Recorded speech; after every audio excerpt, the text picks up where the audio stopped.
Hello everyone. Sexual reproduction in flowering plant part 18। आज की video का हमारा टॉपिक है पार्थेनोकार्पी। कल भी मैंने वीडियो इसकी डाली है sexual reproduction in flowering plant की। और पार्थेनोकार्पी किसके लिए वर्ड यूज़ होता है? ये फ्रूट्स के लिए, कि फ्रूट्स का फॉर्मेशन हो रहा है विदाउट फर्टिलाइजेशन। अब इसके लिए हम बात करते हैं कि व्हाट आर फ्रूट्स, मतलब what is fruit. Fruit simply किसे बोलोगे? Ripened ovary is called fruit. या दूसरी डेफिनेशन इसकी ये दोगे कि after fertilization ovary is modified into fruit. तो जो ओवरी की वॉल होगी, मतलब ओवरी की wall converted into fruit wall. Fruit wall is known as pericarp. Pericarp is divisible into epicarp, mesocarp, endocarp. ठीक है। पर ये जो फ्रूट्स होते हैं, सिंपली फ्रूट्स 3 टाइप के फ्रूट्स हैं: true fruits, false fruit, parthenocarpic fruits. तो बाकी के ट्रू फ्रूट्स, फॉल्स फ्रूट्स की वीडियो अलग से होगी। आज की वीडियो का हमारा टॉपिक है पार्थेनोकार्पी। पार्थेनोकार्पी का meaning development of fruits without fertilization. जब ये विदाउट फर्टिलाइजेशन होंगे तो सबको मालूम है कि जब पॉलिनेशन नहीं होगा, फर्टिलाइजेशन नहीं होगा, तो फ्रूट्स में सीड का फॉर्मेशन नहीं होगा। They are seedless fruits. For example banana, guava, apple, pineapple, ये सब इसके एग्जाम्पल हैं। ये सीडलेस फ्रूट्स हैं। इनके 3 टाइप्स हैं। पार्थेनोकार्पी जो है वो 3 टाइप्स की है। First is genetic parthenocarpy, environmental parthenocarpy and chemically induced parthenocarpy. जो जेनेटिक पार्थेनोकार्पी है ऑल्सो कॉल्ड नेचुरल पार्थेनोकार्पी, जो नेचर में अपने आप होती रहती है। कि अब जैसे मान लिया बनाना है, बनाना में ये थोड़ी है कि कोई उसको करता है, अपने आप ही नेचुरली, चाहे वो म्यूटेशन से हो, चाहे वो हाइब्रिडाइजेशन, सेल्फ अपने हाइब्रिडाइजेशन से हो, किसी भी तरीके से होती है, वो सेल्फ होती रहती है, इसलिए उसको बोलते हैं नेचुरल पार्थेनोकार्पी। एक क्वेश्चन कई बार ये भी आता है, मैं बीच में बता रही हूँ, कि पार्थेनोकार्पी को डिस्कवर किया था नॉल ने, NOLL, नॉल ने इसको डिस्कवर किया था। कई कॉम्पिटिशन में ये पूछ लेते हैं। Natural parthenocarpy caused by either mutation और हाइब्रिडाइजेशन। ये हाइब्रिडाइजेशन से होती है।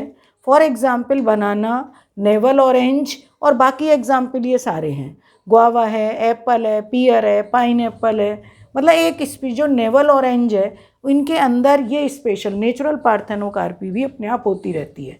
Second number environmental parthenocarpy. Environmental parthenocarpy कभी कभी ऐसा है कि बहुत ज़्यादा लो टेम्परेचर है या फ्रस्ट है, फॉग है, ये have been known to induce parthenocarpy.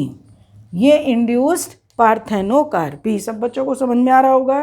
Parthenocarpy word किसके लिए यूज़ किया गया है? फ्रूट्स के लिए। सीडलेस फ्रूट्स का फॉर्मेशन होता है, तो सीडलेस फ्रूट के फॉर्मेशन में सेकेंड टाइप एनवायरमेंटल, बहुत ज़्यादा कम टेम्परेचर है, फ्रस्ट है, फॉग है, जिससे ये known to be induce parthenocarpy को ये इंड्यूस करेंगे। एग्जाम्पल क्या क्या हैं इसके?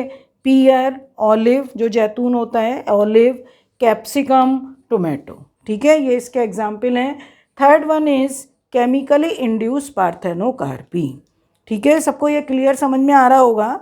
अब केमिकली वर्ड यूज से क्या है कि किसी भी हम स्प्रे करें, अगर मान लिया स्टिग्मा पर किसी केमिकल को स्प्रे करें, तो केमिकल यहाँ पर कौन सा यूज़ होता है? Plant hormone. Plant hormone auxin and gibberellin वो यहाँ पर यूज़ होते हैं। तो spray of paste of auxin and gibberellin, ठीक है, इन लो कंसेंट्रेशन। फॉर एग्जाम्पल ये हम केमिकली इंड्यूस किसके थ्रू किस में कर सकते हैं?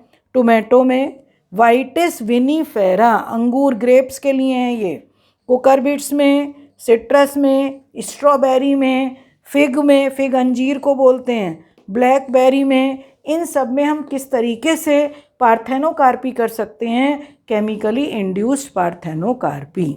ठीक है, तो ये सब पार्थेनोकार्पी का इतना बड़ा वैसे क्वेश्चन आता नहीं है, शॉर्ट क्वेश्चन ही आता है, पर फिर भी ये नॉलेज थोड़ी सी होनी चाहिए। अब इसकी इम्पोर्टेंस क्या है? अब जैसे मान लिया मैं ये कहूँ कि तरबूज हम खा रहे हैं, वाटरमेलन, और वाटरमेलन खा रहे हैं हम, तो वाटरमेलन खाते खाते कितने सारे सीड आते हैं, तो एक इरिटेशन सी लगती है। दूसरी चीज़ कि अगर मान लें इनको ग्रीन हाउसेज में अगर हम इनको ग्रो करें, तो जहाँ पर पॉलिनेटर नहीं है, तो इसका मतलब जहाँ पॉलिनेटर नहीं है वहाँ तो पॉलिनेशन नहीं होगा, तो फ्रूट फॉर्मेशन नॉर्मल होगा नहीं, पर वहाँ पर ये फ्रूट फॉर्मेशन हो सकता है क्योंकि पॉलिनेटर की इसमें ज़रूरत ही नहीं है। या एकदम बहुत तेज़ रैपिड प्रोसेसिंग हो सकता है, जब सीड वगैरह नहीं है, केवल पल्प ही होगा, तो फूड प्रोसेसिंग की प्रोसेस रैपिड हो सकती है। टोमेटो के केस में देख लो, टोमेटो के केस में अगर सीड नहीं होगा, केवल पल्प होगा, तो वो आसानी से प्रोसेस होगी। तो यही इसकी इम्पोर्टेंस है कि they do not contain irritant seeds which have to be removed before eating fruits, quicker food processing. और थर्ड है, they can be developed in green houses where pollinators are not available. ठीक है, तो सब बच्चों को मुझे मतलब उम्मीद है कि सबको ये समझ में आ गया होगा। फिर भी मैं बार बार अपनी हर एक वीडियो में बोलती हूँ कि जिसको कोई भी डाउट्स है वो कमेंट बॉक्स में डालिए अपने डाउट्स को, और वीडियो को लाइक और शेयर ज़रूर करें, जिससे ज़्यादा से ज़्यादा, क्योंकि मैं सारी इन्फॉर्मेशन ये वीडियो में ये नहीं सोचती कि कोई बच्चा मतलब मुझसे पढ़ने आ रहा है नहीं आ रहा है, मैं जितनी भी इन्फॉर्मेशन है सब मैं वीडियो के थ्रू बच्चों को पहुंचाना चाह रही हूँ कि ज़्यादा से ज़्यादा बच्चों को ये इन्फॉर्मेशन मिले, क्योंकि बुक्स बहुत ज़्यादा अवेलेबल नहीं होती हैं सबके पास। तो मेरा जो मटेरियल है वो काफ़ी बुक्स का है, तो ज़्यादा से ज़्यादा मटेरियल बच्चों को मिले, तो उसके लिए जिसको भी जो भी ये, चाहे वो मेरे स्टूडेंट्स हैं, कोई भी है जो भी इसको पढ़े, ज़्यादा से ज़्यादा शेयर करें। ठीक है बेटा, ओके, थैंक यू।